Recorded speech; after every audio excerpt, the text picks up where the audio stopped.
Hello everybody and welcome to another Mystery Box Function Challenge. In the purple mystery box there is some math and your challenge is to figure out what it is. You can use the link in the description if you want to try this out on your own, and when you've got an idea, come on back and see if we get the same thing. Alright, I'm going to start with a 0.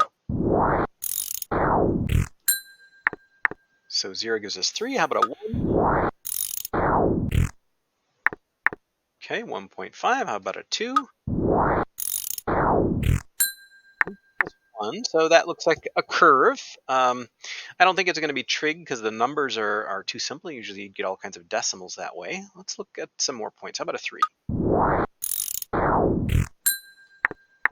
And it looks like the curve is slowing down, so it might be approaching the x-axis as an asymptote. Let's go further out. How about a 7? Yeah, it looks like it's getting closer and closer without touching.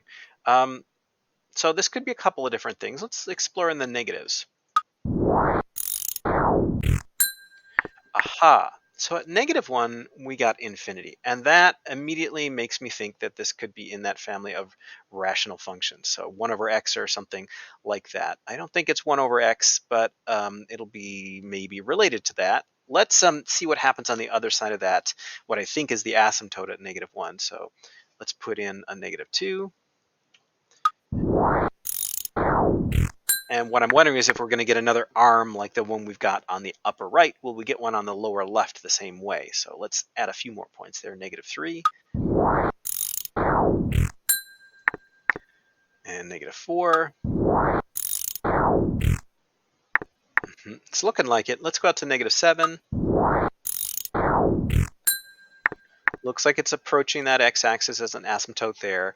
The only other thing to do would be to explore a little bit closer to that vertical asymptote. And actually, I want to just sketch that in. So this is at -1 that I think the vertical asymptote. So let's take a look at points really close to that. So let's put in a -1/2.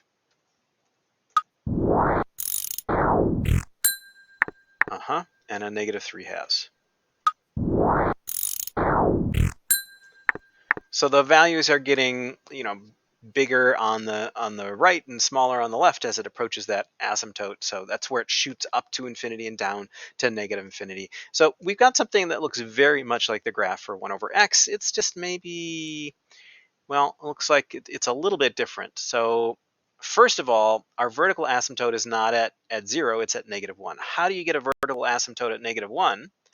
Well, you just have a +1 here. Why does that give you the vertical asymptote there? Well, if you put in -1 for x, -1 plus 1 is 0. And if the bottom of the fraction is 0, the whole function becomes undefined. And that's why you get an asymptote there. So I think we've got x plus 1 on the bottom. Can that be? No, that can't be, because look at 0. If we put in 0 for x, we would get 1 over 1 here, but we're getting 3. So how can we sort that out? If we had x plus 3 on the top, oops, sorry. Yeah, instead of 1, what if we had x plus 3? So 0 plus 3 would be 3, and 0 plus, so that would meet that one. Does it work for, let's say, when we put in 1 for x? That would be 1 plus 4 over 2. Oh, that would be 5/2, and that is not 1/2. So it's not x plus 3. How else could we do this? Oh, I suppose the other way would just to be to put a 3 on the top and have x plus 1 on the bottom. So when x equals 0, that's still going to be 3 over 1. Let's see what happens when you put in 1 now. So 3 over 1 plus 1.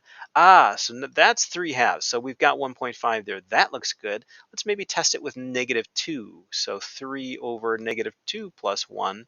That's going to be 3 over -1 or -3. And that's what we're getting at -2. So I think we got it.